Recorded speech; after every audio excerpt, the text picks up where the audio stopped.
there. Yeah, okay.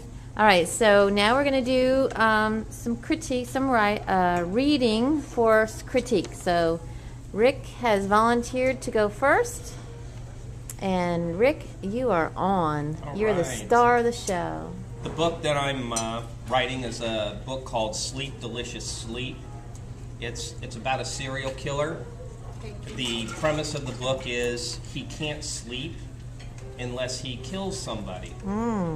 And it starts off, and it's spoken, this book is done in a retrospective voice.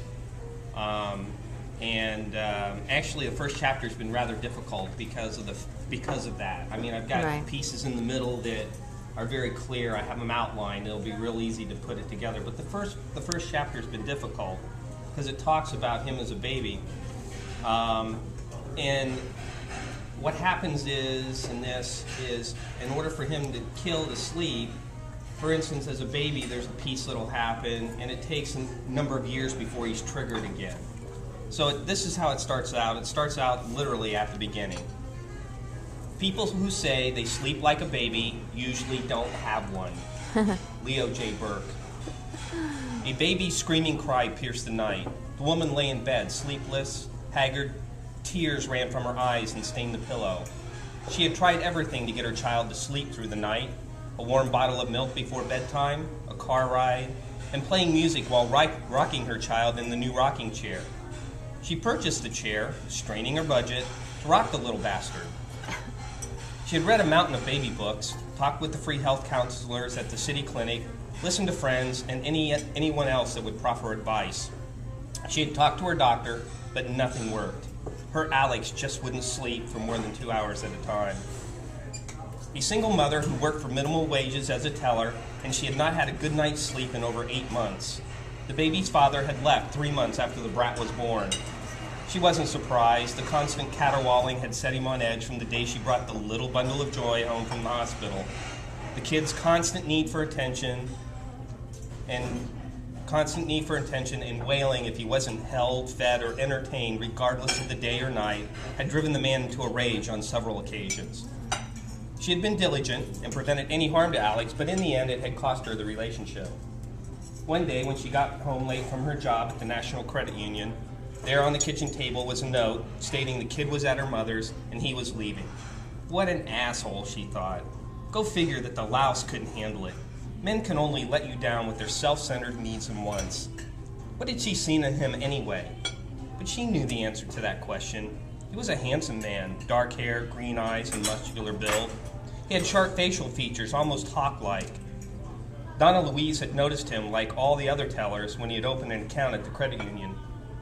He would come in on his lunch hour on Fridays to deposit his check from his auto mechanic job, and he always came to her window. The other girls on the line would always poke fun at Donna when they saw him coming in, but she would just wave them off, handle the transaction, and smile her gorgeous smile. She realized early on that there was an attraction, and when he asked her out, she of course said yes. And before either realized it, they were living together.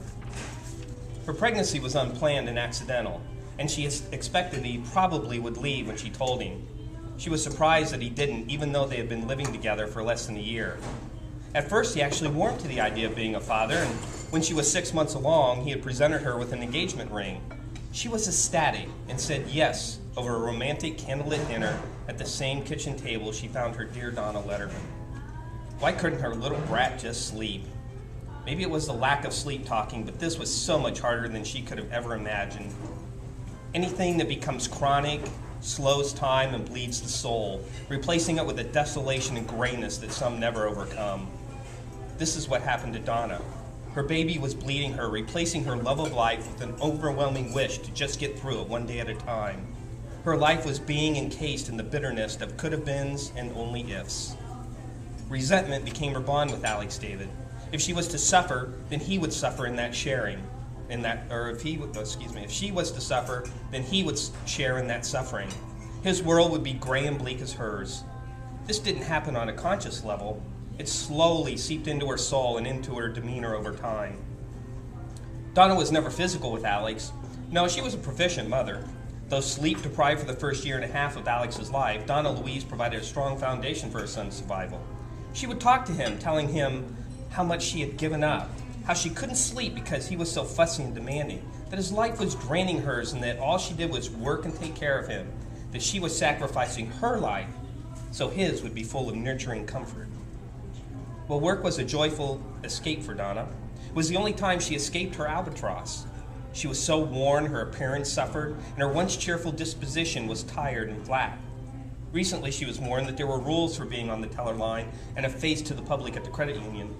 She had been offered this position because of her looks and pleasant personality. Now the attributes that got her the job were being slowly washed away in a gray, listless sea of fatigue.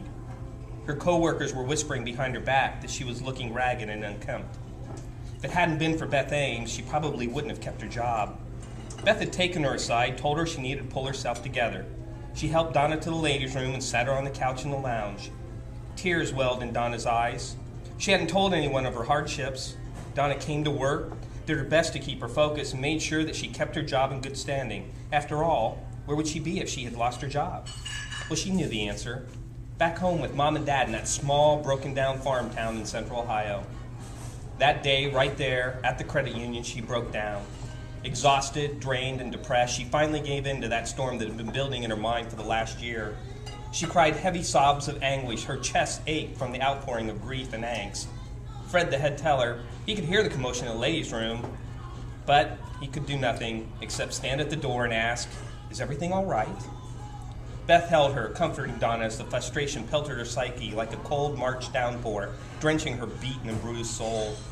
That frustration nourished the delicate shell of bitterness, forming the first layers that would bond and shield Donna Louise from the hurt and loss of her dreams and herself. Well, Donna left work that day and went home. She walked into the house and locked the front door behind her. She called her mom and asked if she could watch Alex for the night. Donna then looked in the mirror, eyes red and swollen, her throat raw and her mind lost in confusion with no direction or sense of self. She took a shower, dried her hair, and lay her in a bed naked, drawing herself into a fetal position and clutching her favorite down pillow for some sense of comfort. She fell into a deep sleep and dreamed about her life and the could-have-beens. All right. All right.